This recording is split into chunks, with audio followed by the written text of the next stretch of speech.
우병우 구속영장 기각된 거는 청와대에서 데리고 있던 검사 출신들이 강력하게 로비 비슷한 걸 했다는 거야. 절대 구속시키면 안 된다고. 뭐 그런 것도 있지만 사실 우병우는 최후의 비겁함을 보여준 거라고 생각이 들거든요.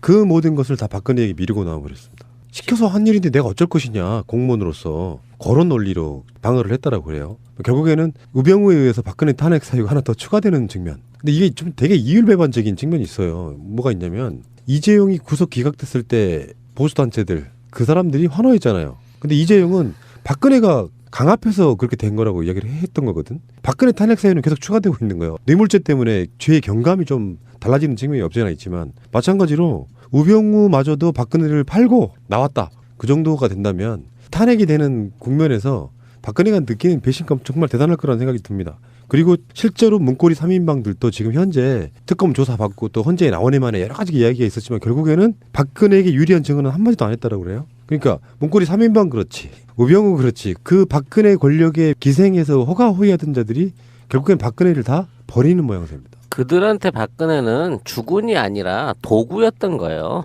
좋은 표현, 좋은 표현. 타고 다니는 말이나 끌고 다니는 차에 불과했지 결코 그들이 주체였다고 생각하지 객체로 생각하지 않는 거지. 따라서 박근혜는 이제 이용 가치가 끝나고 자기들의 죄를 대신 이제 옥바라지 해줄 욕바지가 돼버린 상황이 된 거예요. 근데 우병우의 지금 이 태도는 최고 책임자로서 가질 수 있는 게 검찰의 어떤 권력을 쥐고 있는 검찰 조직의 최고 책임자로서 할 수 있는 최악의 선택이고 국민들 입장에서는 어찌 보면 이게 또 하나의 기회일 수 있을 거라고 봐요. 왜냐하면 우병우를 쳐내고 우병우가 안고 가겠다라는 자세로 지금에 있는 사태를 뒤집어 안아버렸으면 최소한 우병우한테서 끝나고 우병우에 반개돼 있는 조직들은 살아남을 수 있는 마지막 그 도생의 길을 찾을 수 있는 길이 있었을지 모르는데 우병우하고 연관된 사람 지금까지 아무도 법적 처벌을 받은 사람이 없어요. 우아래로. 다 그 우병우가 시켜서 했든 우병우한테 일을 지시를 했든 그만큼 우병우의 권력이 확실하다는 것만큼은 인정을 해. 하지만 이런 식으로 마지막까지 자기들 조직에 또는 자기들끼리 살아남겠다고 이런 식의 그 조직 운영을 하게 되면 어차피 정권은 바뀌잖아요. 바뀐 정권 안에서 검찰 개혁이 그만큼 혹독해지고 그 조직들에 연관돼 있던 애들이 훨씬 가혹하게 뒤에 이 책임을 져야 될 것이라는 면에서는 이거는 우병우 개인한테는 좋은 일이었을지 모르지만 우병우에 소속된 조직들한테는 더욱더 위기 상황이 드러나게 된 거 아니냐라는 생각을 반대로 하고 있습니다. 저는. 예, 어쨌든 뭐 그런 측면도 있습니다만은 우리가 잊었으니까 우병우 혐의가 장난이 아니에요. 그러니까 고위 공무원 인사 개입 및 민간인 사찰이 있었고요. 최순실 등 대통령 측근 비리 묵인 방조가 있었고요. 이석수 특별감찰관 감찰방해가 있었고 개인 비리가 몇 개 있고요. 여러 가지 한 6가지 정도가 있습니다. 그런데 가장 중요한 건 뭐냐면 최순실이 어디에서 정보를 얻어서 인사에 개입했냐는 겁니다. 그것이 바로 우병우가 사찰과 국정원 자기 2차장 라인을 통해서 정보를 수집하고 그 수집을 대통령한테 줬든 최순실한테 줬든 이게 문제가 되는 겁니다. 그러니까 이게 바로 직권남용인 거예요. 그리고 이것은 바로 우병우 개인의 문제가 아니고요. 최순실이가 국정을 농단하는데 손발이 누구였냐가 중요하거든요. 그게 우병우라고 보는 거 아닙니까? 국회에서는. 소추위원단도 그렇게 보는 것이고 그다음에 특검도 그렇게 보고 있는 겁니다. 그 많은 정보를 최순실이 어떻게 얻었겠느냐. 이거거든요. 이게 바로 민정수석실에서 나오지 않으면 불가능한 자료들을 최순실이 갖고 있었다는 거 아닙니까? 그러면 최순실은 이거를 박근혜로 받았느냐? 이게 지금 나 모른다는 거 아닙니까? 그러면 이게 아니라면 그러면 최순실이 너는 우병우한테 받았네. 그러면 우병우가 지금 얘기해야 될 건 그 정보를 너는 최순실한테 줬니? 박근혜한테 줬니? 이렇게 물어본 겁니다. 특검이. 그러면 우병우는 답을 해야 돼. 난 모른다. 이렇게 했거든요. 그리고 나는 최순실을 모르고 나는 그 정보를 줬다 해도 박근혜한테 줬고 박근혜는 최순실한테 줬는지 안 줬는지 난 모르겠다. 이렇게 되는 거 아닙니까? 이래야 박근혜 범죄가 성립이 되는 거예요. 그래서 우병우가 얼마나 중요하냐면 이렇게 중요한 자를 왜 특검이 수사를 뒤로 밀었냐 이게 지금 관건입니다. 왜 뒤로 밀었겠습니까? 바로 거기에 특검 내부에 논쟁이 있었다는 겁니다. 우병우 수사와 관련해서. 그래서 잡음이 나오기 시작했다는 거죠. 그런데 일부 특검의 현직에 있는 검찰들이 우병우 수사를 꺼렸다는 거예요.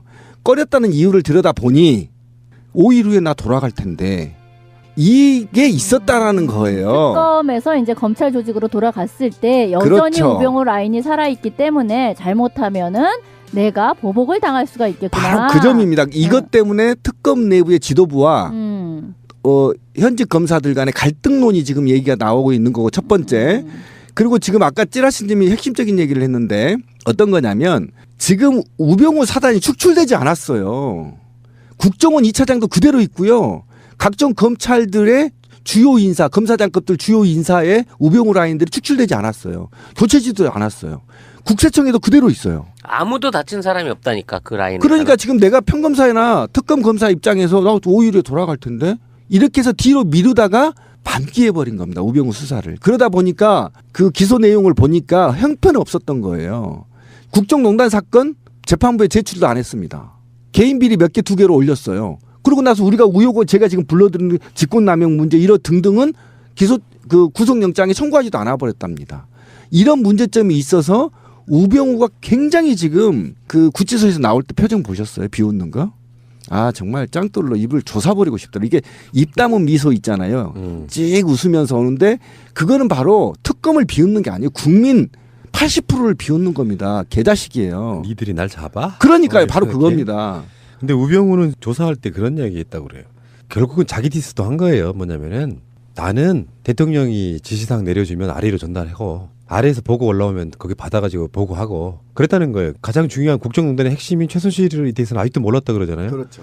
근데 자기 스스로가 무능함의 극치를 보여준 거예요. 그 논리라 그러면. 그렇죠. 아니 지금 나오고 있는 보도만으로도 사상 초유의 이런 사건인데 그걸 모르고 있었다는 게 법이라는 게 있기 때문에 그런 거지. 만약에 진짜로 몰라갖고 그랬다 그러면 얘는 사형감이야. 나라를 이렇게 만들어 놓고 결국에는 박근혜 대통령이 지시해서 한 거지 내가 주도한 건 하나도 없다고 얘기를 했는데 보도는 어떻게 나오고 있었냐면 그 똑같은 날 개헌 박근혜가 국회에 와서 개헌 투척하잖아요. 그렇죠. 7시간 만인가 뒤집힌 거. 네, 네. 그것도 우병우 작품이라는 거예요. 그렇죠. 사실관계 몇몇 개 가지고도 우병우는 계속 거짓말을 하고 있다는 걸 알 수가 있잖아요. 자기는 최순실을 몰랐다. 근데 그때만 해도 근데 너의 처가와 최순실은 매우 밀접한 연관이 있지 않았냐? 라고 해도 그렇지. 그건 처가의 문제지 나랑은 관계없고 나는 그냥 최순실을 몰랐다 라고 얘기했는데 지금 밝혀진 바에 의하면 우병우와 최순실이 골프를 치면서 처음에 만났다는 거잖아요. 근데 그런 거에 대해서는 애초 다 위증인 것이고 우병우 장모? 아니 직접, 우병우와 최순실이 직접 같이 쳤다는 진짜? 거야. 프로골퍼가 같이 동반 라운딩을 해주면서 해줬대. 최근에 나온 정보예요? 그게 특검이 밝혀낸 그렇구나. 바예요. 그런 등등 이 사람의 몇 가지 사실관계만 확인을 해도 이미 특검이 굉장히 이 사람의 거짓말을 많이 밝혀냈다고요. 그런데도 거기에 대해서 지금 법원이 이 구속영장을 기각을 시켜버린 거는 사실 나는 이 문제는 특검 문제가 아니라 법원에게 이 문제를 물어야 될 것 같아요. 그러니까 법원하고 특검을 동시에 물어야 된다는 거예요. 예를 들면 제가 설명을 하나 드릴게요. 증인이 나왔어요. 최순실이하고 골프를 쳤다고. 이건 증인이에요. 그럼 물증을 확보해야 재판부에서는 구속영장을 때린단 말이에요. 물증이 없어요. 그러니까 특검 내부에 수사를 안 한 겁니다. 미뤄버렸어요, 뒤로. 이게 가장 큰 문제입니다. 그런데 이 특검에서는 구체적인 증언 말고 증거를 확보해야 될 거 아닙니까? 쳤다라고 무슨 뭐 일정을 카피하거나 또는 거기에 CCTV를 확보하거나 그런데 그게 지금 구체적으로 제출하지 않았다는 게 법원의 입장이에요.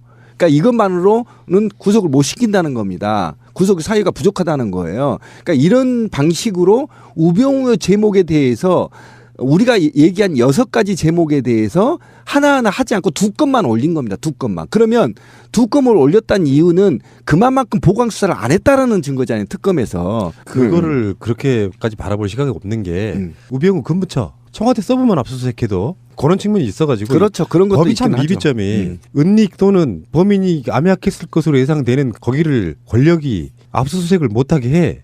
그래서 이 사람이 우병우가 구속되지 못한 결정적인 이유가 청와대 압수수색을 못한 거거든.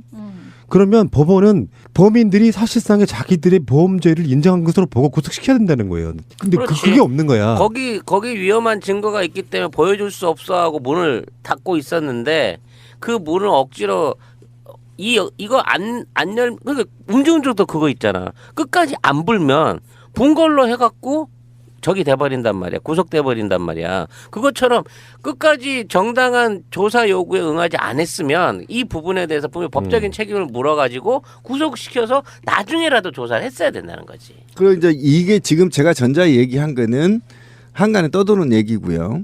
두 번째는 어떤 방식으로 이제 분석이 가능하냐면 특검 입장에서는 지금 굉장히 긴급해요. 왜 그러냐면 5일밖에 남지 않았기 때문에 수사가 종결이 돼야 되는 것이고 문제는 공소 유지에 필요한 증거들이 필요하단 말이에요. 그리고 공소 유지를 하기 위한 인력이 필요하단 말이에요.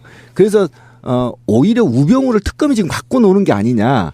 우병우를 슬쩍 구속을 하지 않음으로 인해서 사회적 공분을 일으키고 그리고 정치권의 경각심을 불러일으켜서 특검 연장에 정당성을 확보하는 게 아니냐라는 두 개의 분석이 가능한 겁니다. 그러니까 첫 번째 불화설이나 또는 우병우의 사단이 암약한다는 설 플러스 하나, 두 번째는 오히려 특검이 우병우를 가지고 노는 게 아니냐. 그러니까 우병우를 통해서 특검 수사 기간을 연장하려는 모티브를 만들려고 하는 게 아니냐라는 이 두 가지 해석이 지금 가능한 것입니다. 예. 역사상 가장 최고의 평가를 받고 있는 특검팀을 저는 오염시키고 싶지는 않고 그럼요. 예. 지금 말씀하신 후자의 경우가 더 의도가 있지 않을까라고 제 스스로 한번 위안을 삼아 봅니다. 저도 그렇게 예. 봅니다.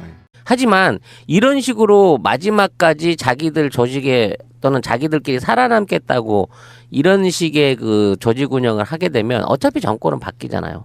바뀐 정권 안에서 검찰 개혁이 그만큼 혹독해지고 그 조직들에 연관돼 있던 애들이 훨씬 가혹하게 뒤에 이 책임을 져야 될 것이라는 면에서는 이거는 우병우 개인한테는 좋은 일이었을지 모르지만 우병우에 소속된 조직들한테는 더욱더 위기 상황이 드러나게 된 거 아니냐라는 생각을 반대로 해보고 있습니다. 저는. 예, 어쨌든 뭐 그런 측면도 있습니다만은 우리가 잊었으니까 우병우 혐의가 장난이 아니에요.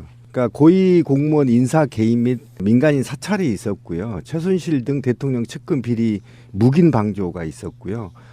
이석수 특별감찰관 감찰방해가 있었고 개인 비리가 몇 개 있고요. 여러 가지 한 6가지 정도가 있습니다. 그런데 가장 중요한 건 뭐냐면 최순실이 어디에서 정보를 얻어서 인사에 개입했냐는 겁니다. 그것이 바로 우병우가 사찰과 국정원 자기 2차장 라인을 통해서 정보를 수집하고 그 수집을 대통령한테 줬든 최순실한테 줬든 이게 문제가 되는 겁니다.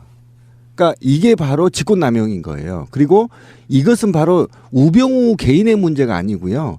최순실이가 국정을 농단하는데 손발이 누구였냐가 중요하거든요. 그게 우병우라고 보는 거 아닙니까? 국회에서는. 소추위원단도 그렇게 보는 것이고 그다음에 특검도 그렇게 보고 있는 겁니다. 그 많은 정보를 우병우 구속영장 기각된 거는 청와대에서 데리고 있던 검사 출신들이 강력하게 로비 비슷한 걸 했다는 거야. 절대 구속시키면 안 된다고. 뭐 그런 것도 있지만 사실 우병우는 최후의 비겁함을 보여준 거라고 생각이 들거든요. 그 모든 것을 다 박근혜에게 미루고 나와버렸습니다. 시켜서 한 일인데 내가 어쩔 것이냐. 공무원으로서 그런 논리로 방어를 했다라고 그래요. 결국에는 우병우에 의해서 박근혜 탄핵 사유가 하나 더 추가되는 측면. 근데 이게 좀 되게 이율배반적인 측면이 있어요. 뭐가 있냐면 이재용이 구속 기각됐을 때 보수단체들 그 사람들이 환호했잖아요. 근데 이재용은 박근혜가 강압해서 그렇게 된 거라고 이야기를 했던 거거든. 박근혜 탄핵 사유는 계속 추가되고 있는 거예요. 뇌물죄 때문에 죄의 경감이 좀 달라지는 측면이 없지 않아 있지만 마찬가지로 우병우마저도 박근혜를 팔고 나왔다. 그 정도가 된다면 탄핵이 되는 국면에서 박근혜가 느끼는 배신감 정말 대단할 거라는 생각이 듭니다. 그리고 실제로 문고리 3인방들도 지금 현재 특검 조사받고 또 헌재에 나오네 만에 여러 가지 이야기가 있었지만 결국에는 박근혜에게 유리한 증언은 한마디도 안 했다라고 그래요. 그러니까 문고리 3인방 그렇지 우병우 그렇지 그 박근혜 권력에 기생해서 호가호위하던 자들이 결국엔 박근혜를 다 버리는 모양새입니다. 그들한테 박근혜는 주군이 아니라 도구였던 거예요. 좋은 표현, 좋은 표현. 타고 다니는 말이나 끌고 다니는 차에 불과했지 결코 그들이 주체였다고 생각하지 객체로 생각하지 않는 거지. 따라서 박근혜는 이제 이용 가치가 끝나고 자기들의 죄를 대신 이제 옥바라지 해줄 욕바지가 돼버린 상황이 된 거예요. 근데 우병우의 지금 이 태도는 최고 책임자로서 가질 수 있는 게 검찰의 어떤 권력을 쥐고 있는 검찰 조직의 최고 책임자로서 할 수 있는 최악의 선택이고 국민들 입장에서는 어찌 보면 이게 또 하나의 기회일 수 있을 거라고 봐요. 왜냐하면 우병우를 쳐내고 우병우가 안고 가겠다라는 자세로 지금에 있는 사태를 뒤집어 않아버렸으면 최소한 우병우한테서 끝나고 우병우에 반개돼 있는 조직들은 살아남을 수 있는 마지막 그 도생의 길을 찾을 수 있는 길이 있었을지 모르는데 우병우하고 연관된 사람 지금까지 아무도 법적 처벌을 받은 사람이 없어요. 우아래로. 다 그 우병우가 시켜서 했든 우병우한테 일을 지시를 했든 그만큼 우병우의 권력이 확실하다는 것만큼은 인정을 해.